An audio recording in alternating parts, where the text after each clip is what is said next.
En 12 mois à peine, 2 chiffres ont suffi pour bousculer la carte instable du Sahel. Alors que d'innombrables États demeuraient tributaires d'appuis militaires occidentaux, Ibrahim Traoré a renversé la logique en conviant Cuba et le Venezuela au Burkina Faso contre toutes attentes apparentes.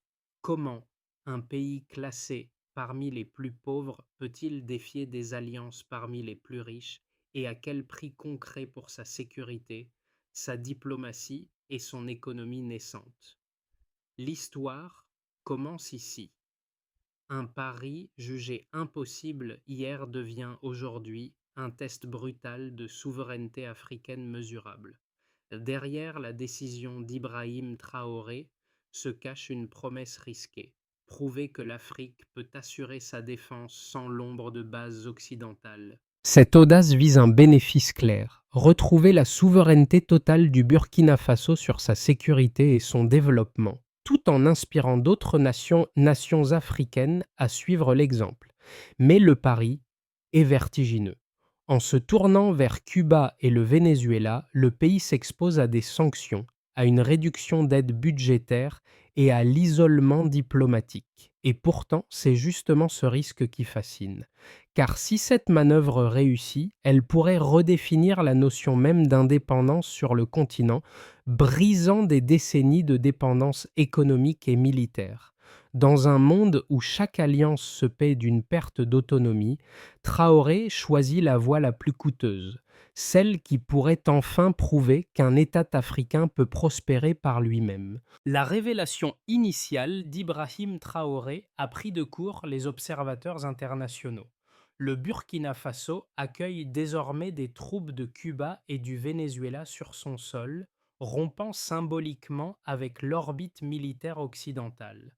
Ce geste apparemment isolé s'inscrit pourtant dans une séquence logique, une réaction à des décennies de partenariats déséquilibrés où la sécurité africaine restait conditionnée à l'aide étrangère. Depuis l'indépendance, le Sahel a vécu sous la tutelle stratégique d'anciennes puissances coloniales. Les bases françaises, les missions de l'ONU et les accords de coopération avec l'Union européenne ont structuré la défense de la région. En retour, ces soutiens ont souvent exigé des concessions politiques et économiques. Dans ce système, le Burkina Faso apparaissait comme un pion utile mais jamais maître de ses propres décisions. C'est cette dépendance qu'Ibrahim Traoré a décidé d'interrompre en invitant Cuba et le Venezuela, 2 nations historiquement ciblées par des sanctions occidentales. Il envoie un signal double. D'une part, il s'agit de démontrer qu'un pays africain peut choisir ses alliés sans permission.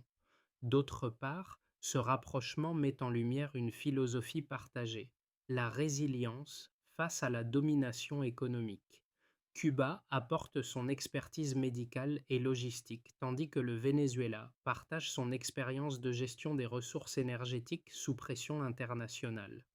Les premiers échanges ont déjà permis d'envisager la formation de médecins militaires burkinabés et le lancement de programmes énergétiques visant à réduire la dépendance du pays aux importations. Mais cette décision a aussi des conséquences immédiates. Dans plusieurs capitales occidentales, la presse parle de provocation géopolitique. Certains diplomates évoquent un effet domino en Afrique de l'Ouest. Pourtant, au sein du pays, la réaction est inverse. Une majorité de la population voit dans cette alliance un acte de dignité nationale, le retour d'un souffle sankariste longtemps étouffé. Au cœur de cette bascule, Ibrahim Traoré ne se présente ni comme un révolutionnaire isolé, ni comme un idéologue. Il agit plutôt comme un passeur générationnel, reliant la mémoire de Thomas Sankara aux aspirations d'une jeunesse burkinabé qui refuse la dépendance chronique. Son discours, tenu en octobre dernier devant des étudiants de Ouagadougou, en dit long: nous ne voulons pas d'ennemis, mais nous refusons d'être dirigés. Un premier cas illustre cet élan: l'accord médico-technique signé avec Cuba. En quelques semaines, une équipe conjointe a évalué le système hospitalier du Burkina Faso et identifier les zones les plus vulnérables. Le déploiement de médecins cubains dans 3 régions rurales a immédiatement réduit les transferts de patients vers la capitale, soulageant des hôpitaux déjà saturés. Ce geste, bien que modeste, a eu un effet psychologique considérable. Il a symbolisé la possibilité d'un partenariat d'égal à égal. Le second exemple est énergétique. Des techniciens vénézuéliens travaillent avec la Société nationale d'électricité pour tester un micro-réseau solaire indépendant, destiné à alimenter des bases logistiques dans le nord du pays. L'objectif est double: réduire la dépendance aux importations de carburant et garantir un approvisionnement stable pour les zones sensibles. Ces initiatives restent fragiles, mais elles traduisent une conviction: la coopération Sud-Sud n'est plus un slogan, c'est un levier concret. Et si, par ces actes précis, le Burkina Faso était en train de prouver que la souveraineté commence toujours par des gestes mesurables, tout a réellement commencé à la mi-2023. Sous la pression d'attentats répétés dans le nord et de tensions croissantes avec Paris, Ibrahim Traoré a décidé d'accélérer le retrait définitif des forces françaises du Burkina Faso. Ce dégagement stratégique, comme il l'a qualifié, a ouvert un vide militaire et diplomatique que peu croyaient comblable. Mais dès le mois suivant, des délégations cubaines et vénézuéliennes sont arrivées discrètement à Ouagadougou. Le kikwat s'est produit lorsque ces premières discussions, tenues à huis clos, ont débouché sur un accord militaire tripartite inédit: formation tactique, appui médical et soutien logistique sans conditions politiques. Contrairement aux accords passés avec l'Union européenne, aucune clause d'ingérence ni d'obligation d'achat d'armes n'a été imposée. Cette transparence nouvelle a surpris même les partenaires régionaux. Le chaos Trao a éclaté à l'annonce publique de l'alliance. Les chancelleries occidentales ont immédiatement réagi. Communiqués d'inquiétude, rappels d'ambassadeurs, menaces de gel d'aide budgétaire. Dans les rues de Ouagadougou, les réactions furent inverses. Des cortèges spontanés ont salué la libération symbolique du pays, brandissant le portrait d'Ibrahim Traoré aux côtés de celui de Thomas Sankara. Les réseaux sociaux ont relayé des images où l'on pouvait lire: nous avons choisi la dignité plutôt que la dépendance. Face à la tempête diplomatique, Traoré n'a pas reculé. Dans une allocution télévisée de 10 minutes, il a martelé: nous avons tenté la coopération conditionnée. Elle nous a coûté notre sécurité et notre avenir. Ce ton frontal a confirmé son virage idéologique: placer la souveraineté au-dessus de la prudence. Le Dushan s'est ensuite propagé au-delà du pays. Le Mali et le Niger ont publiquement salué la démarche. À Bamako, le ministre de la Défense a parlé de début d'un axe d'indépendance régionale. À Niamey, des parlementaires ont proposé de créer une coalition des États libres du Sahel. Cette dynamique nouvelle a semé l'inquiétude dans plusieurs institutions internationales, qui redoutent un effet domino menaçant la configuration sécuritaire actuelle du continent. Pour le Burkina Faso, les conséquences intérieures furent immédiates. La rupture avec les circuits d'aide occidentale a nécessité une révision d'urgence du budget national, un recentrage sur les ressources domestiques et une politique de substitution énergétique. Mais dans la population, l'adhésion restait majoritaire. Selon un sondage local, plus de 68% des Burkinabés considéraient que la décision de Traoré était nécessaire pour regagner la dignité nationale, même si elle entraînait des sacrifices économiques. C'est à ce moment que la narration a changé. Le pays n'était plus décrit comme un simple récepteur d'aide, mais comme un laboratoire d'indépendance. Et derrière cette image, une question plus vaste s'est imposée. Le choix du Burkina Faso n'est-il qu'un sursaut patriotique ou le signe avant-coureur d'une mutation continentale? Le véritable test de la politique d'Ibrahim Traoré réside dans les chiffres. Avant son virage stratégique, le Burkina Faso dépendait d'à plus de 62% de l'aide étrangère pour financer ses programmes de défense et de développement. En moins d'un an, cette part a chuté à 39%, soit une réduction de 23 points qui illustre un changement structurel plutôt qu'un simple ajustement budgétaire. Cette variation, le delta, prouve que la logique d'autonomie financière commence à produire des effets mesurables. Deuxième indicateur, la dépense nationale consacrée à la santé publique. Sous les précédents gouvernements, elle plafonnait à 5,7% du budget total, loin du seuil de 10% recommandé par l'Union africaine. Grâce au partenariat cubain, ce ratio est passé à 8,9% en 2024. Cette hausse ne traduit pas seulement un rééquilibrage comptable, mais la volonté de replacer la santé dans la souveraineté nationale. Un pays ne peut être libre s'il ne soigne pas sa population. Troisième donnée, la production énergétique nationale.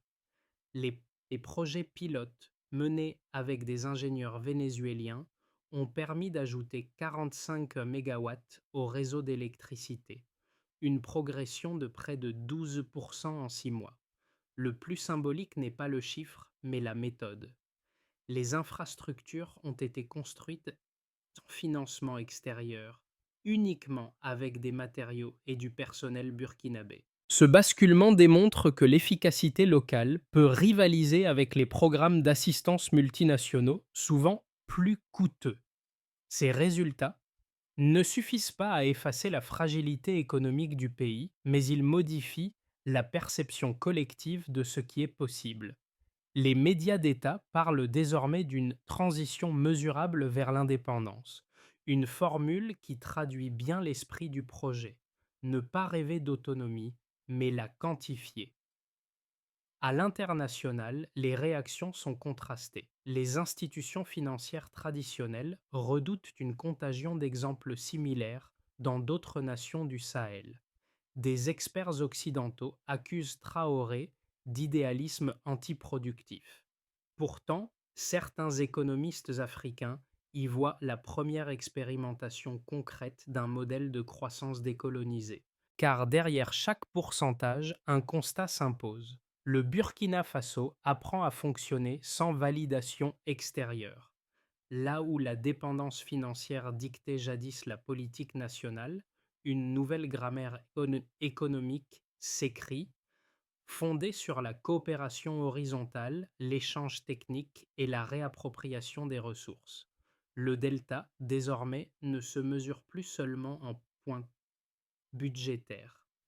Il traduit un glissement psychologique, celui d'un peuple qui, pour la première fois depuis des décennies, croit que sa survie ne dépend pas d'autrui. Et c'est peut-être cette conviction, plus que les chiffres eux-mêmes, qui effraie les anciennes puissances coloniales.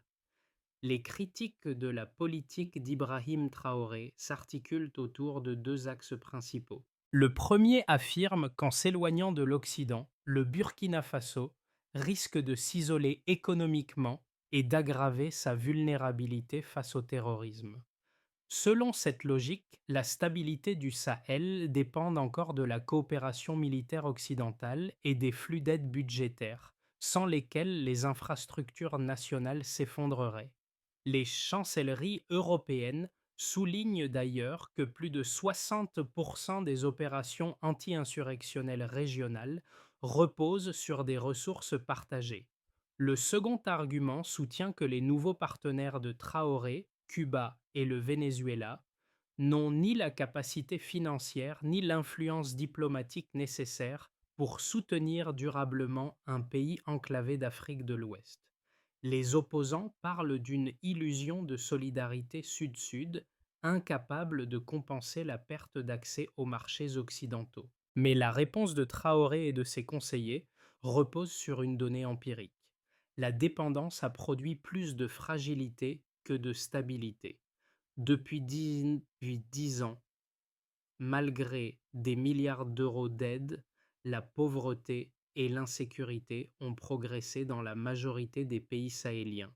Les rapports de la Banque africaine de développement montrent que les taux de croissance corrigés de l'inflation restent inférieurs à 2% dans les zones sous forte assistance extérieure, tandis que les pays expérimentant des stratégies endogènes comme le Rwanda ou l'Éthiopie, dépasse 5%.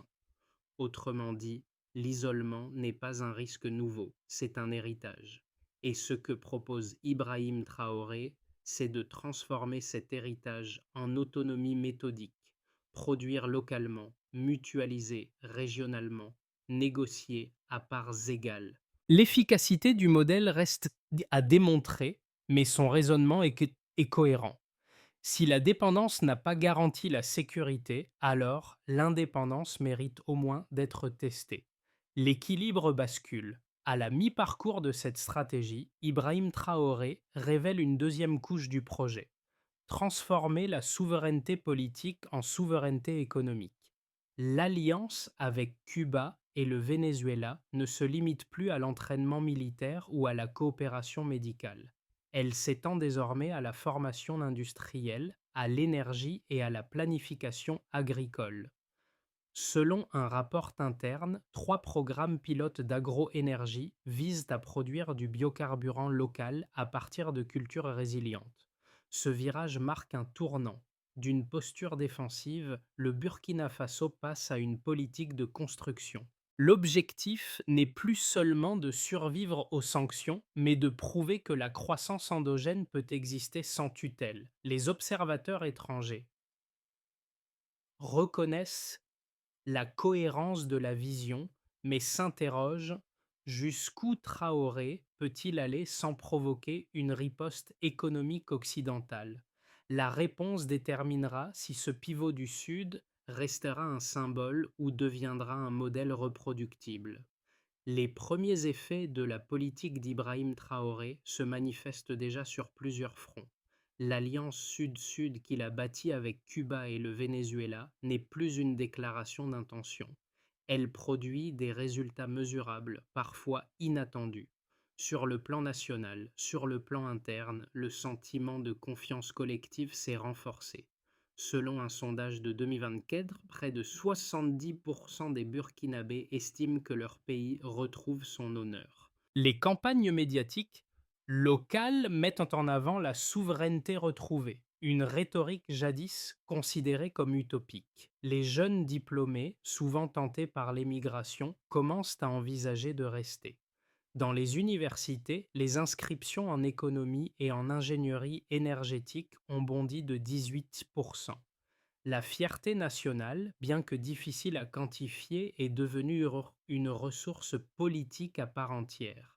Sur le plan diplomatique et économique, les relations extérieures du Burkina Faso ont évolué. Alors que les financements européens se raréfient, de nouveaux flux arrivent depuis Caracas, La Havane, mais aussi Alger et Téhéran. Les échanges de biens manufacturés et de produits pharmaceutiques ont augmenté de 25% sur un an. Cependant, les sanctions financières imposées par certains partenaires occidentaux ont ralenti les transactions internationales, obligeant le pays à recourir à des monnaies alternatives et à des paiements compensés. Ce basculement vers un commerce dédollarisé place le Burkina Faso dans la sphère montante des nations cherchant à se libérer des circuits monétaires dominants. Dans la société civile, notamment dans le nord du pays, dans les zones autrefois les plus instables, notamment au nord, les effets sont tangibles. Les programmes cubains de santé communautaire ont permis de réduire de 22% les évacuations médicales d'urgence. Parallèlement, des unités mixtes burkinabé-cubaines encadrent la réhabilitation d'écoles détruites lors des conflits. Ces initiatives, modestes mais concrètes, ont restauré un sentiment de normalité et diminué la dépendance à l'aide humanitaire. À l'échelle régionale et continentale, à l'échelle du continent, le modèle Traoré inspire. Le Mali et le Niger envisagent une alliance du Sahel libre fondée sur la défense partagée et la formation croisée.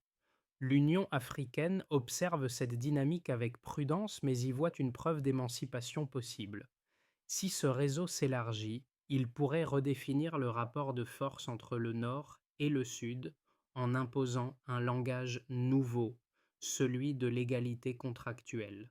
En somme, le pari de Traoré, risqué au départ, devient une hypothèse politique sérieuse, celle d'une Afrique qui n'oppose plus la survie à la dignité, mais cherche à les unir. À ce stade, trois scénarios se dessinent autour du Burkina Faso d'Ibrahim Traoré, chacun révélant une facette de ce pari géopolitique inédit.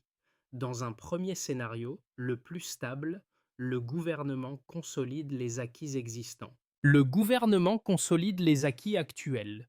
Les coopérations avec Cuba et le Venezuela se stabilisent, les infrastructures de santé et d'énergie se renforcent et les tensions diplomatiques se tassent. Dans ce cas, le pays atteint une autonomie partielle. Il reste économiquement fragile mais politiquement crédible. Ce scénario prolongerait le rythme actuel où la croissance annuelle tournerait autour de 3% sans effondrement ni explosion. Dans un second scénario, plus optimiste, l'élan du Burkina Faso gagne ses voisins et renforce la coopération régionale. Le modèle Traoré gagne le Mali, le Niger, voire la Guinée. Ces nations coordonnent leurs forces, mutualisent la production énergétique et établissent une plateforme de commerce intra-africaine. Ce mouvement sud-sud, s'il s'amplifie, pourrait diviser par deux la dépendance régionale à l'aide occidentale d'ici 2030. Dans ce contexte, Traoré deviendrait une figure continentale, non pour son charisme révolutionnaire, mais pour sa méthode pragmatique. Bâtir un réseau de souveraineté solidaire. Enfin, dans un scénario plus sombre, les sanctions et les tensions extérieures fragilisent l'économie et la cohésion nationale. Les puissances occidentales accentuant les sanctions réduisent l'accès aux marchés financiers et bloquent les exportations stratégiques. Les prix intérieurs flambent, la monnaie locale s'affaiblit et le mécontentement social augmente. Le gouvernement répond par un resserrement politique. Ce scénario transformerait le rêve d'autonomie en siège économique prolongé, réduisant la marge de manœuvre du pays. Entre ces trois voies, la marge de décision reste étroite. Mais l'enjeu n'est plus seulement national. Il s'agit de savoir si l'Afrique peut concevoir un modèle de développement déconnecté de la tutelle sans tomber dans l'isolement. La clé, selon plusieurs analystes africains, sera de maintenir une diplomatie active tout en consolidant les alliances techniques. Leçon implicite, la souveraineté n'est pas un État, c'est un processus. Et le Burkina Faso vient d'en écrire le premier chapitre. Au-delà des chiffres et des stratégies, l'histoire d'Ibrahim Traoré touche une corde humaine. Pour une grande partie des Africains, son discours incarne une idée longtemps étouffée, celle qu'un dirigeant peut choisir la dignité avant la dépendance. Dans les marchés de Ouagadougou, on cite son nom avec fierté. Dans les campus, on débat de son audace. Dans la diaspora, on s'interroge sur la possibilité d'un retour des cerveaux vers le continent. La portée émotionnelle de ce mouvement dépasse la géopolitique. Elle renvoie à une aspiration intime, être respecté sans devoir mendier son respect. Les faits, les vidéos des discours de Traoré circulent largement sur les réseaux, souvent accompagnés de légendes simples. C'est possible. Cette répétition, presque rituelle, traduit un besoin collectif de réhabilitation symbolique après des décennies d'humiliation économique. Mais la résonance n'est pas uniforme. Certains intellectuels africains redoutent une dérive populiste où la fierté remplacerait l'analyse. D'autres, au contraire, voient dans ce mouvement une pédagogie politique nouvelle, celle qui reconnecte la souveraineté à la vie quotidienne. Quand un pays choisit d'acheter son électricité à lui-même, ce n'est pas qu'une question d'énergie, c'est une question de dignité concrète. Dans un monde saturé d'influences extérieures, cette idée agit comme un miroir.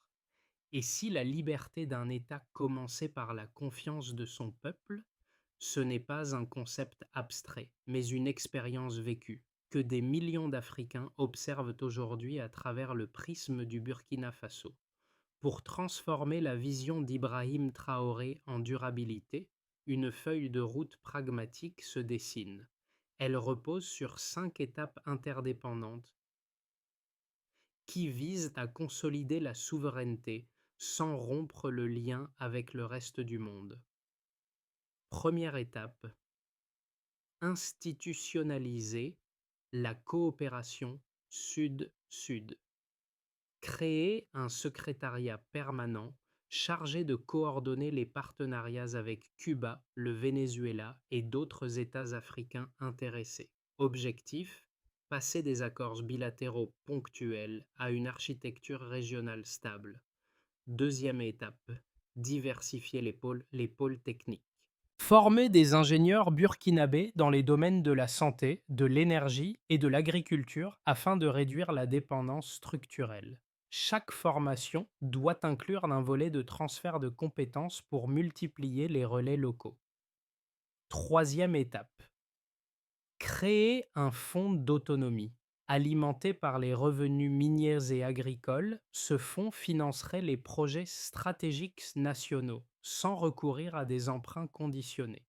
Il deviendrait le pilier financier de la souveraineté.